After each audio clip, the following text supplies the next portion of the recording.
Chapter 10. Once the villagers reach the cave, they can see the Iuja force had arrived ahead of them. After making sure the women and children are stashed away, the joint force of Iuja and Andrexia men organize. Taking what weapons available, the force heads off, reaching a small set of trees just over the rise from where the Lwax forces had landed. The force gathers around Jxxn. We have a small team protecting the Andrexia and the caves. Our first target will be the Lwax ships. We need to take them out of this battle. After reaching the plasma cannon, the Lwax force attempts to find a point of entry to the plasma cannon. Nothing seems to work. The force field was strong for their weapons, and there appeared no entry point. The leader talks to the commander. We can't find a way to destroy the cannon. This is the commander. Cut or blast your way into the plasma cannon. Yes, Commander, we will try. After rigging a number of weapons, the Lwax forces pulls back as a blast occurs around the plasma gun. As dust clears, there is a crater, but it ends at the force field edge.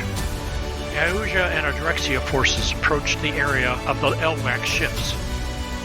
While monitoring the movement of the Lwax guards, two of the Iuja men move closer to the guards while the main force held back. When the Lwax guards come within distance, two Iuja men attacked with their special knives and eliminate them. Two Iuja continue moving around the ship area silently, eliminating the remaining Lwax until all are dead.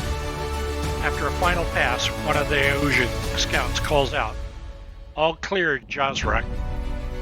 Jxxn stands up, pointing to the joint attacks force. Good job. Okay, everyone, let's destroy their communications and other equipment. Don't let them fly again. The remaining Iuja and Andrexia men converge on the ships with a yell and start a destructive wave. While the Lwax force was frustrated, they had their command and continue attacking the Iuja plasma cannon. After a number of attempts, the leader contacted the main force. Sorry, Commander, no success. After a short delay, the response came back. Okay, start a purging of the population. I want every one of them wiped out. If you can find out who is controlling the plasma cannons, do so.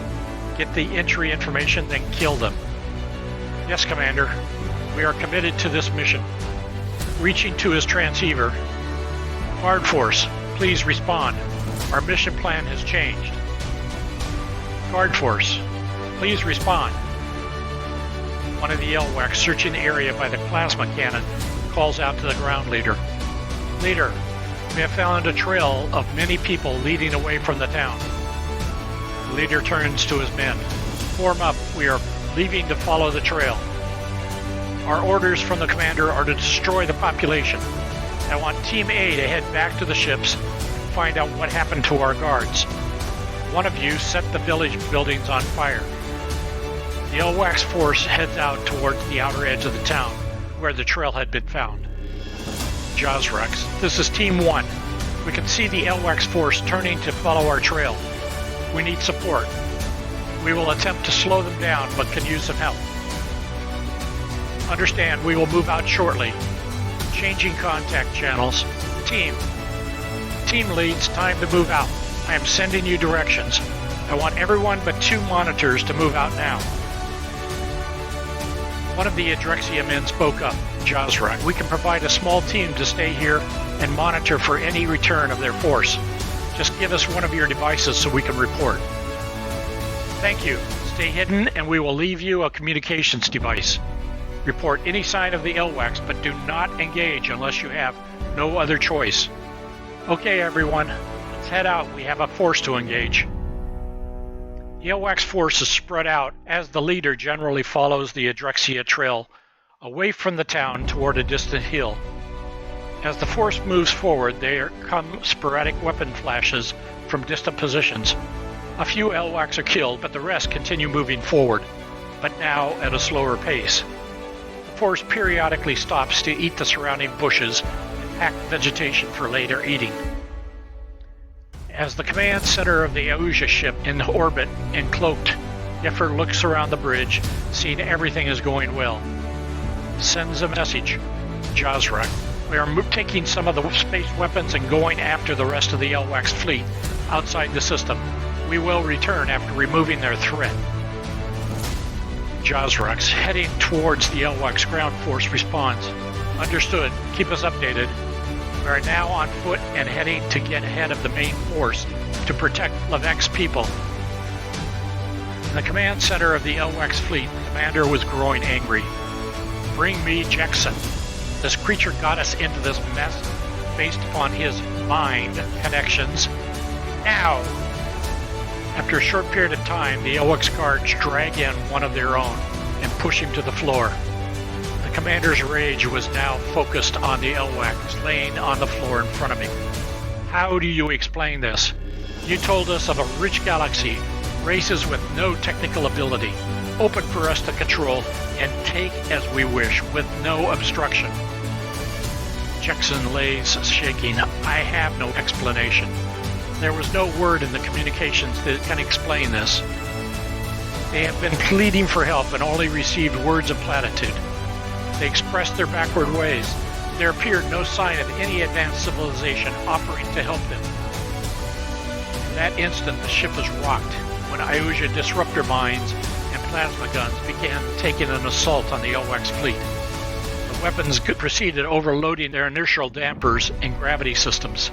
The distracted commander began to monitor the screens as large chunks of fleet ships suddenly disappear with devastating results.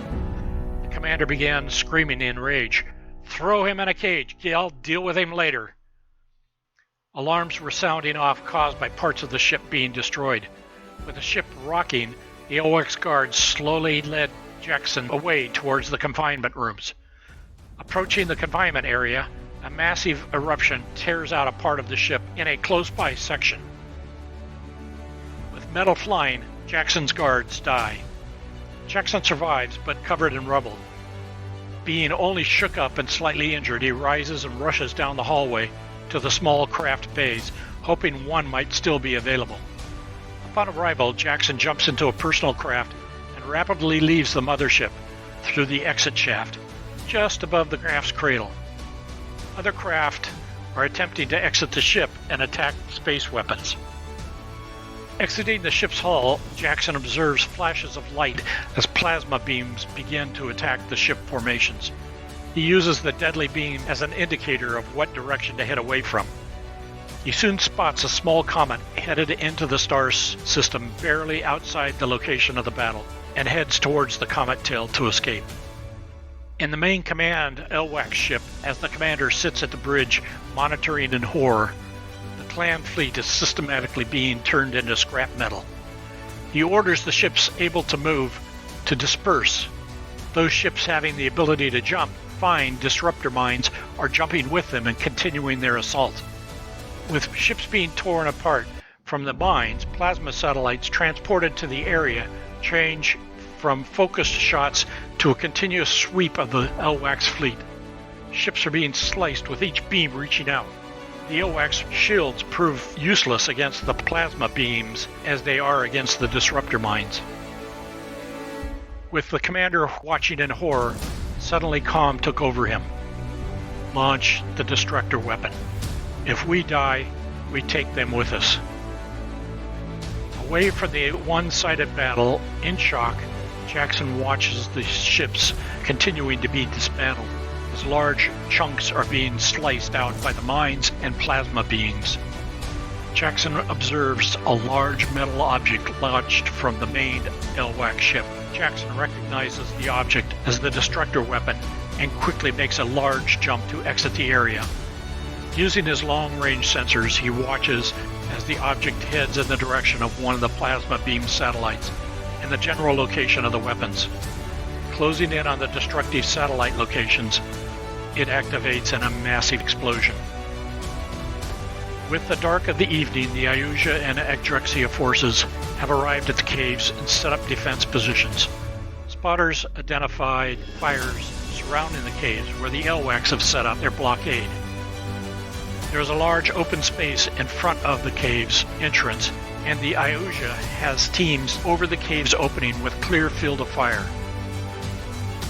Jxxn has gathered his key leads as they discuss strategy.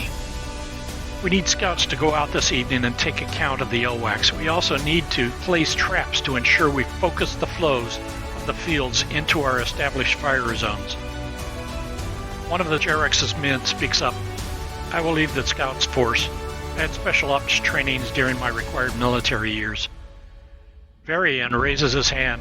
Jxxn, Vanua, and I will go out. Lwax turns to Varian with a sign of distress. Lwax looks into his eyes. Varian, do you have to go? If I lost you, I don't know how I would survive. I must go. I'm the best hunter of our town. I'll be safe, I promise. I love you, but I must go. I have to protect our people and you. Varian kisses Lwax before picking up his weapon and heading out with the team. Others of the Andrexia families wave goodbye to their men. Lwax heads back into the cave and meets with Jxxn, who has children huddled around her. Lwax, don't worry. He will be okay. Show your strength to the children. Trust in your love. Lwax throws back her shoulders and takes a deep breath, then sits down with the children and hugs them. You're right. The children need to see our strength and know not to be afraid. Love will keep me strong.